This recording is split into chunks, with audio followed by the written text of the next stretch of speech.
Hello, beautiful souls. Your soul assignment this month is to honor the energetic pulses you sense. I'll go into more detail about this theme shortly, but I guess if we just consider that the energy doesn't lie, okay? This lies. We're very good at lying through this, creating judgments, opinions, all sorts of stuff, expectations. But the energy doesn't lie. So the invitation this month is to really just honor the energetic pulses that you sense, because this is going to guide you more than this can, especially this month with a Pisces full moon and a partial lunar eclipse. So we've just moved into Virgo season, and Virgo is all about refinement and quality, and our day-to-day activities sometimes can be a little bit of a perfectionist, but it's really that beautiful time when we might start feeling that for us in the Southern Hemisphere, we're approaching spring. And it's that time for me that I like, this spring kind of clean. And, it's very much related to that earth energy of Virgo, is that I see the wattles and the blossoms, and the earth outside is coming alive, and I want to get outside and start preparing my garden ready for new growth. And it's a really beautiful connection that I love for us in the Southern Hemisphere, that we have that with Virgo. And I know it's a very different sense of things over in the Northern Hemisphere at this time of year. But as I say, Virgo is really about refinement and,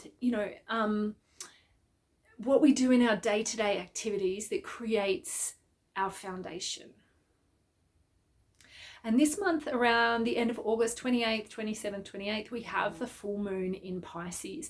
And Pisces is that polarity of Virgo. So while Virgo is very much connected to the earth and that earth element, while Pisces is water, it's very much connected to the divine. It's that last sign of the zodiac. So that completion of the cycle where, ideally in an ideal, perfect world, we would all be enlightened by the time we hit Piscean energy. However, we live in cycles and we live in seasons, and we are humans, so that doesn't necessarily happen. But basically, Pisces is connected to the divine, and it's that interconnectedness of all things and that very watery quality. So it's a lot about our emotion, our sensitivity, our intuition. It's about dreaming, dreaming into the cosmos. And because we have a partial lunar eclipse this month as well, it could be that what is arising for you is what's been beneath the surface, what's been hidden from your view, what's been eclipsed for you might be arising. So be prepared for, I've got a fly on my camera, we'll just get rid of that. Be prepared for some emotion, some big emotions to actually come up from the surface.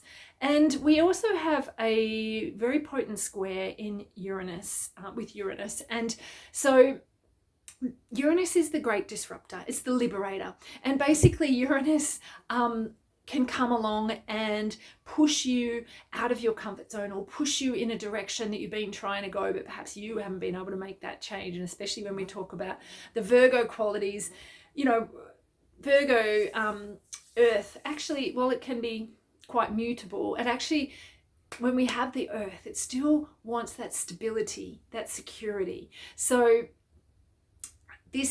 you might find at this full moon, at this eclipse, that you do have some, let's call it disruptive, some transformative emotions come up for you.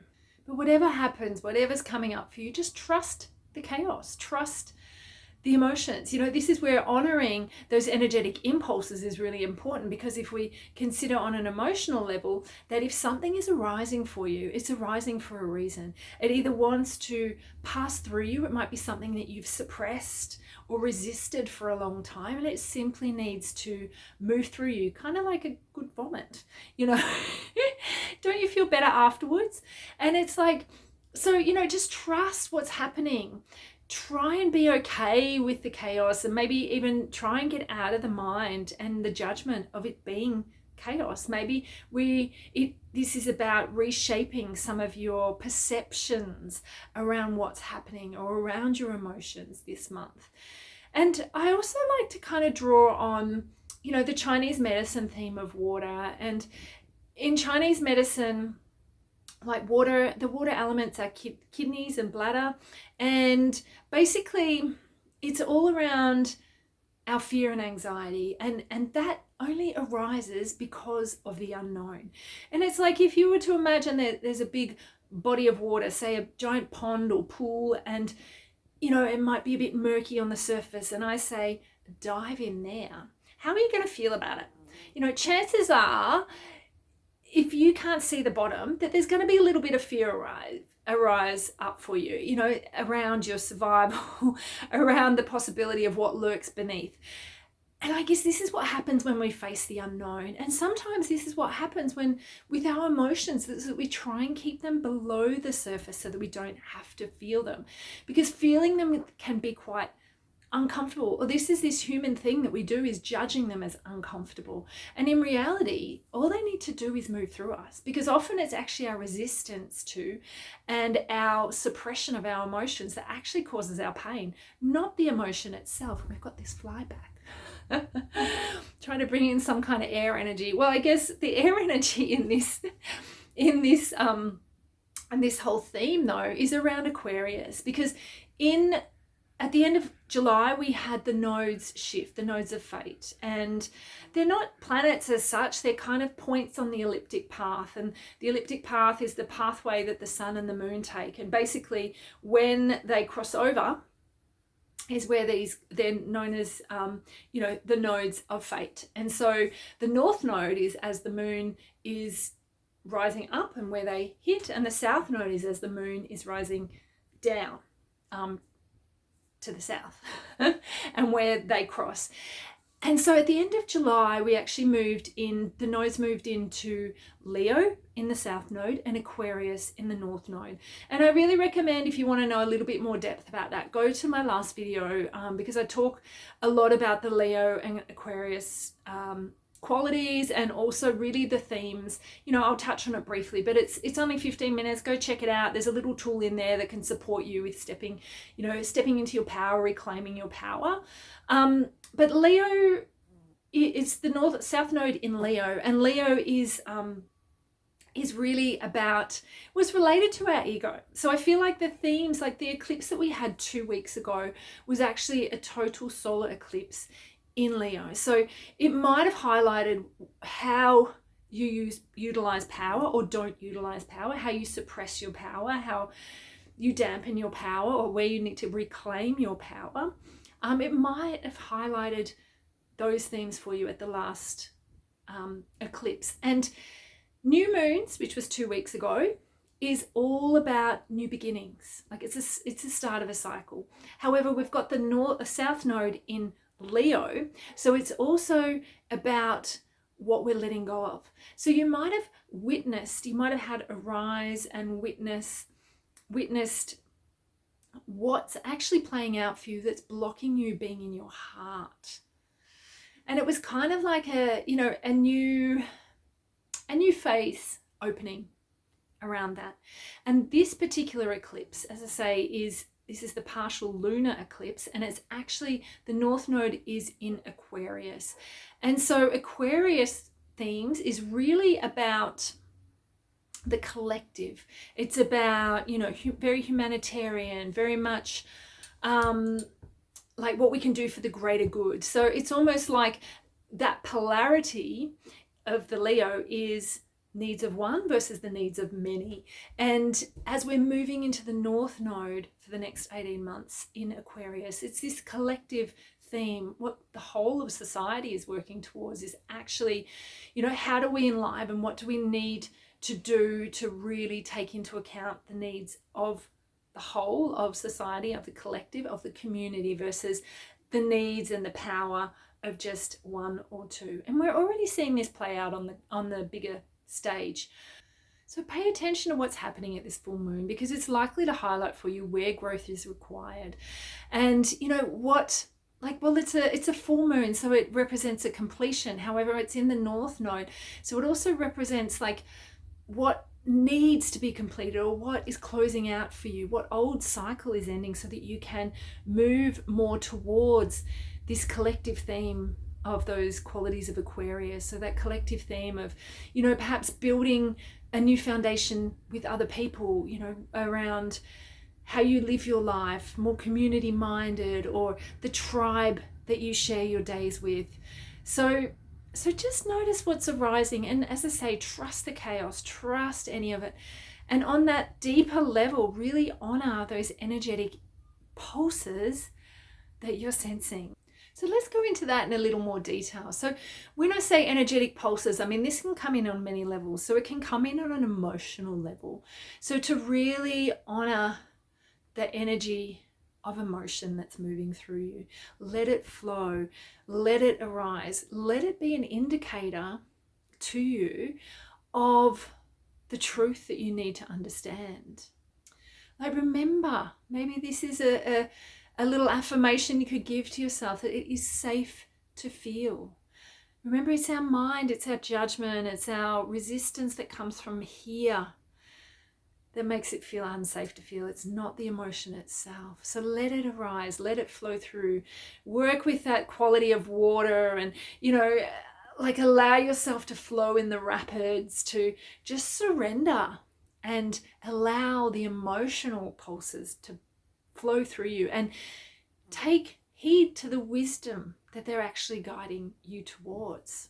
So another aspect of energetic pulses that we might receive is intuitive pulses. So, you know, really honor them. Like, don't dismiss them. Play with it. Like, make it fun and playful. Use your curiosity. So follow that intuitive pulse and see where it leads you, because the universe speaks through various ways. And, you know, rather than this, again, this is this thing where Virgo is our daily habits, and it can kind of want that safety, security, that kind of thing. It's like, if we actually follow that intuitive nudge that we get, like, what is that inviting us into? What are we opening towards by actually following that?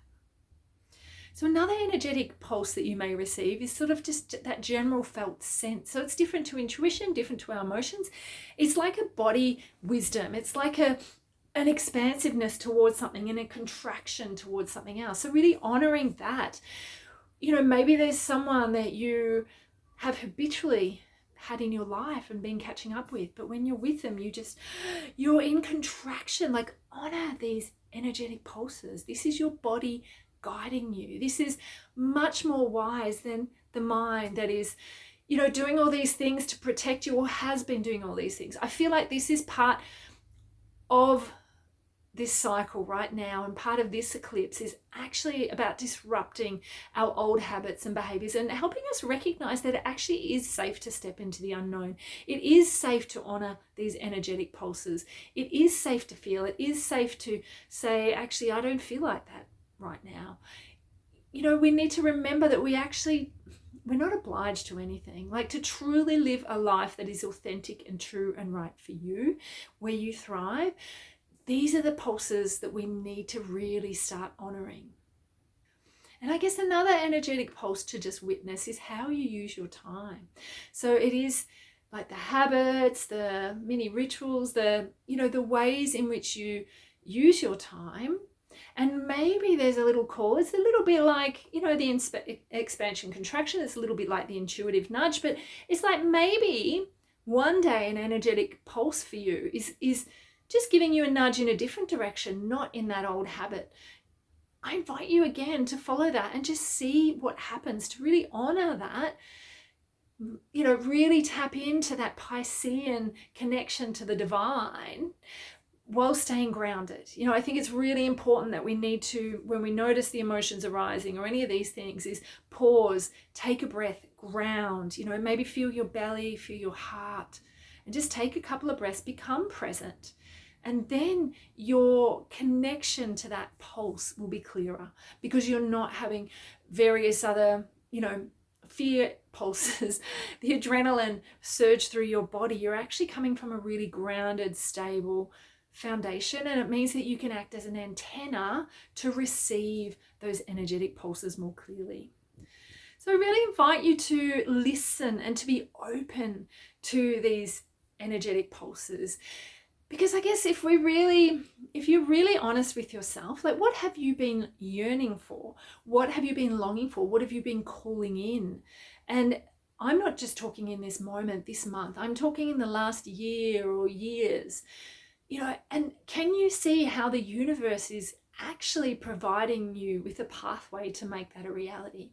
And I feel like this disruption that may arise this month, and any of the emotions or other things that kind of come through, or I feel that there's this kind of intense energy that may be around us, having like getting pushed out of our comfort zone, getting pushed into the unknown, which is really uncomfortable. So I really invite you to see these messages as a blessing, to kind of use them to guide you and use them to help you trust and see the synchronicities that are actually leading you towards that life that you want to live.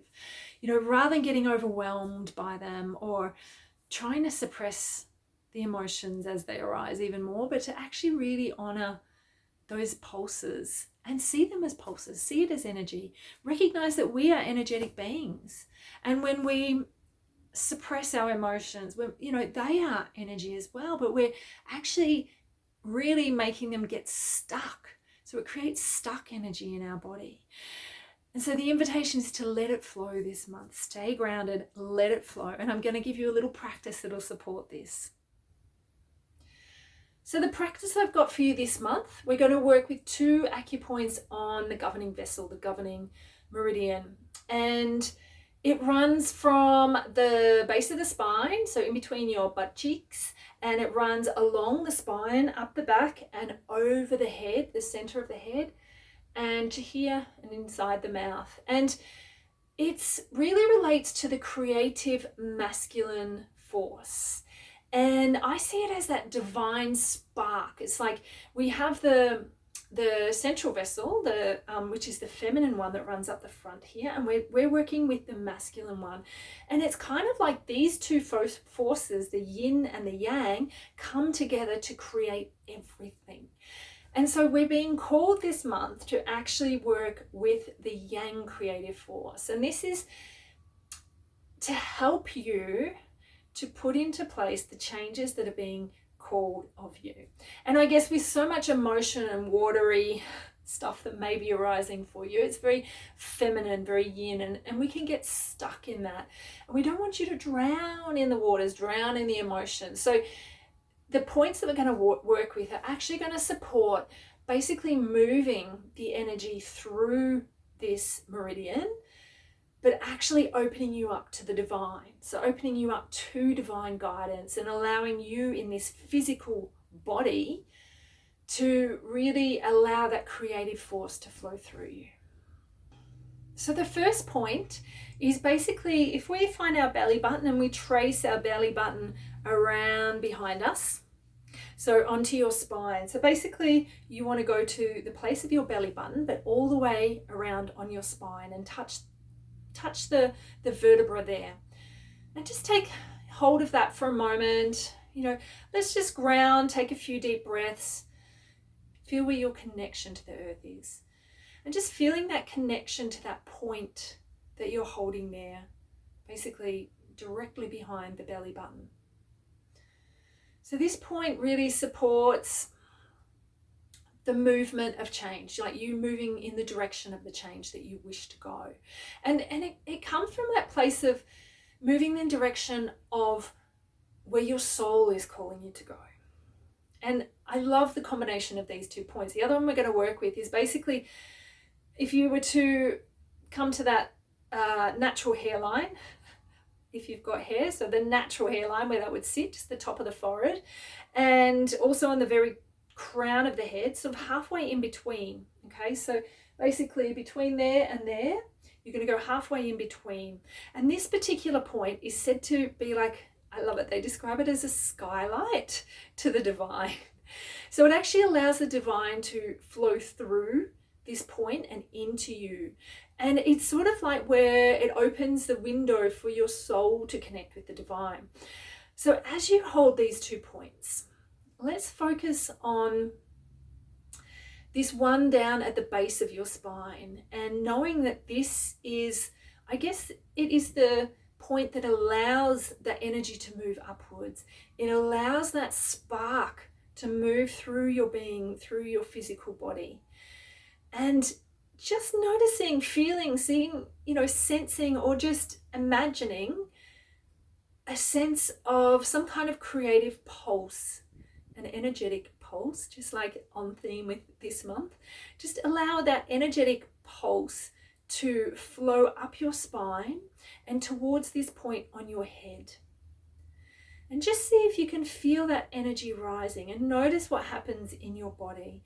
So recognizing that you are actively, so very yang, actively inviting the energy to rise towards your full soul expression. And in this way, we're connecting to the divine to invite support for the changes that are needed for you to express your soul more fully. And when this channel is clear, I guess this is what opens you up to more of that energetic pulse of the universe, to more of that wisdom, to more of the blessings in the messages that you can be open to. But if you're closed down in this place, then I guess chances are you're just in survival mode, and it's very hard to open beyond, that physical contraction when we're in that state. So just really, I guess, feeling the flow of the divine rise up through you, and also just, if you like, you can witness, you can imagine from the stars flowing down into this point on the crown and also down to the base of the spine, so that you have an energy exchange happening here. Because it does take an exchange for you to be in full expression of your soul. And if you're blocking receiving, then you're not going to be able to receive all the blessings that allow you to express fully your soul, your authentic self. And if you're blocking your authentic self, then I guess that limits you being able to, be fully shining that beautiful light of the divine through you. So just feeling that as a reciprocal relationship between you and the divine, and that the divine supports you and you are supporting the divine and the collective in actually allowing yourself to shine your beautiful soul expression. Because it's what the world needs right now. It's what you need to be able to thrive. Don't just settle in your life. You deserve this. It's safe to shine. And I'm hoping that you're witnessing more and more, especially as this year goes on, that it is safe to shine, and that perhaps you're already noticing where your tribe that support you shining in the way that you're here to shine, that they're coming in and they're arriving, and the universe is bringing things together to support you to shine your beautiful light. I really invite you to honor the beautiful energetic pulses that come your way this month. Blessings on your journey.